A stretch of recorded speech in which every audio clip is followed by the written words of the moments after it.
Cok, cok, cok, Assalamualaikum warahmatullahi wabarakatuh. Selamat malam. Kami dari kelompok 2 yang beranggotakan.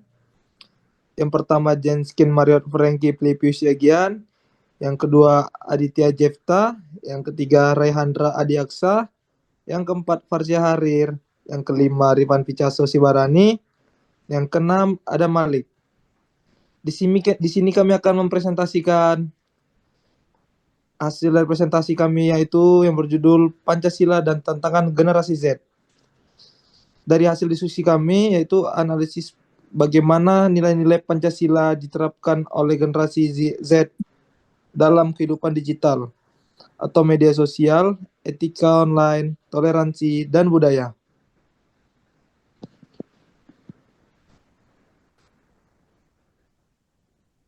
Di sini saya akan membacakan yang pertama, judul yang pertama itu latar belakang.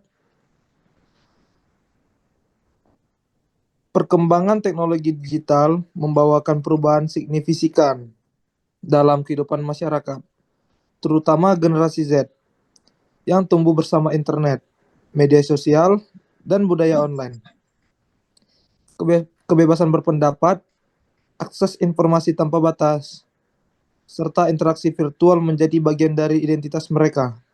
Namun, kondisi ini juga menghadirkan tantangan berupa penyebaran hoaks, ujaran kebencian, perilaku tidak etis di dunia maya, intoleransi, hingga penurunan nilai moral akibat penggunaan teknologi yang tidak bijak. Pancasila sebagai dasar negara dan pandangan hidup bangsa memiliki nilai-nilai yang dapat menjadi pedoman bagi generasi Z dalam menghadapi tantangan di dunia digital. Nilai ketuhanan, kemanusiaan, persatuan, musyawarah, dan keadilan memiliki relevansi kuat untuk membentuk etika digital yang sehat, budaya toleransi, serta perilaku bijak dalam bermedia sosial. Oleh karena itu, penting untuk menganalisis bagaimana penerapan nilai-nilai Pancasila oleh generasi Z dalam ruang digital, serta bagaimana nilai-nilai tersebut dapat menjadi pedoman dalam kehidupan online. Selanjutnya akan dijelaskan oleh rekan saya, Ada Malik. Nah, rumusan dari rumusan dari masalah apa? Rumusan dari masalah materi kami yaitu ada empat. Yang pertama adalah bagaimana uraian teoritis tentang Pancasila sebagai dasar negara dan pandangan hidup bangsa. Yang kedua, apa saja tantangan yang dihadapi Gen Z dalam kehidupan digital. Yang ketiga, bagaimana generasi Z menerapkan nilai-nilai Pancasila dalam aktivitas digital seperti media sosial, etika online, toleransi, dan budaya digital. Yang terakhir adalah bagaimana penguatan nilai-nilai Pancasila dapat membantu menciptakan ruang digital yang positif bagi generasi Z. Dan tujuan dari materi ini juga ada empat. Yang pertama adalah menjelaskan konsep dasar Pancasila secara teoritis. Yang kedua, mengidentifikasi tantangan generasi Z dalam kehidupan digital. Yang ketiga adalah menganalisis penerapan nilai-nilai Pancasila oleh generasi Z pada aktivitas digital. Dan yang terakhir adalah memberikan rekomendasi atau saran untuk memperkuat pengamalan Pancasila dalam kehidupan digital. Selanjutnya akan dibacakan rekan saya yaitu Farsya Harir. Selanjutnya, uraian teoritis tentang Pancasila. Yang pertama, Pancasila sebagai dasar negara, yaitu menjadi sumber dari segala sumber hukum dan menjadi landasan penyelenggara negara. Yang kedua, Pancasila sebagai ideologi terbuka, yang berarti nilai-nilai bersifat fleksibel dapat menyesuaikan zaman dan tetap mempertahankan nilai dasar tanpa berubah esensi. Yang ketiga, Pancasila sebagai pandangan hidup bangsa, yaitu pedoman dalam bersikap dan bertindak, serta menjaga keharmonisan sosial dalam kehidupan nyata maupun digital. Dan yang keempat, nilai-nilai Pancasila. Terdapat beberapa nilai. Yang pertama ada nilai ketuhanan, yaitu menghargai perbedaan. Yang kedua, nilai kemanusiaan, yaitu bersikap adil dan beradab.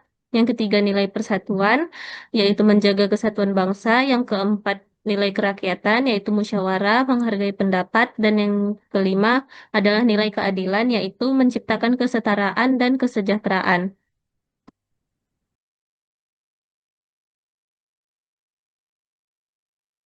Analisis penerapan Pancasila oleh generasi Z di era digital. Yang pertama, media sosial.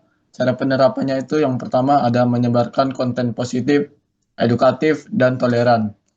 Yang kedua, kampanye, gotong royong, dan solidaritas. Lalu ada etika online.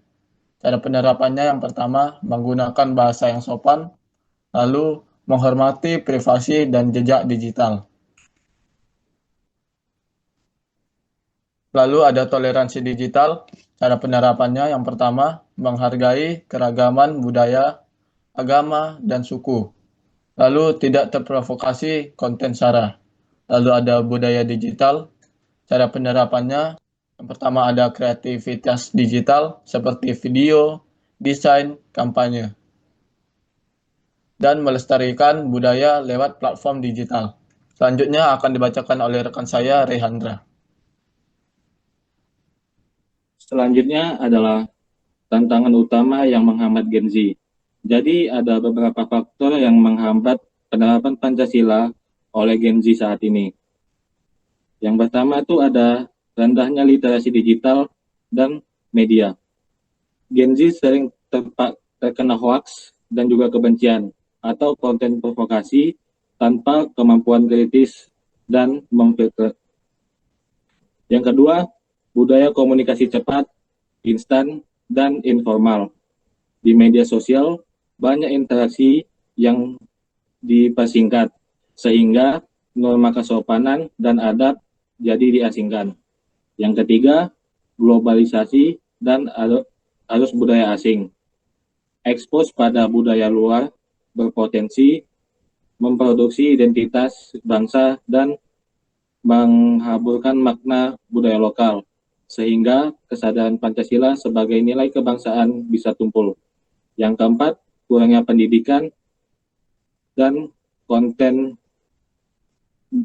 kontinu. Kemudian ada paparan konten negatif dan disinformasi. Next.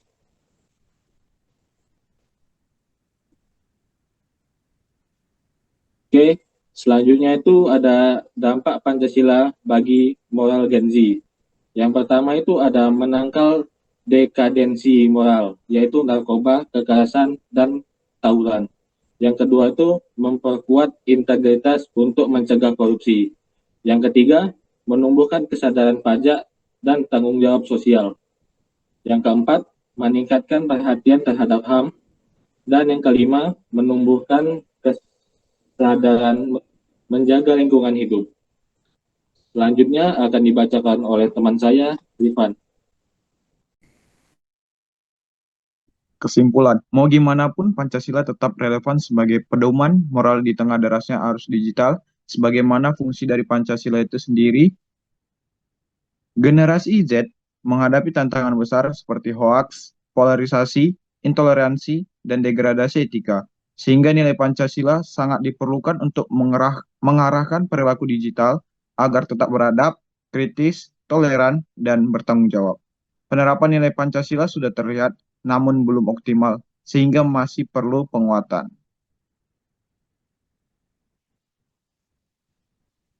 Adapun saran dari kami, pendidikan Pancasila harus lebih kontekstual dan aplikatif, bukan hanya teoritis.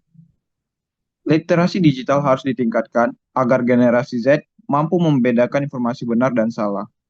Keluarga, sekolah, dan masyarakat perlu menjadi teladan dalam menerapkan nilai Pancasila.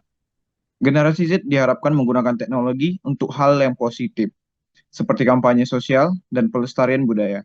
Pemerintah juga perlu memperkuat regulasi digital agar ruang digital tetap aman dan sesuai dengan nilai-nilai Pancasila.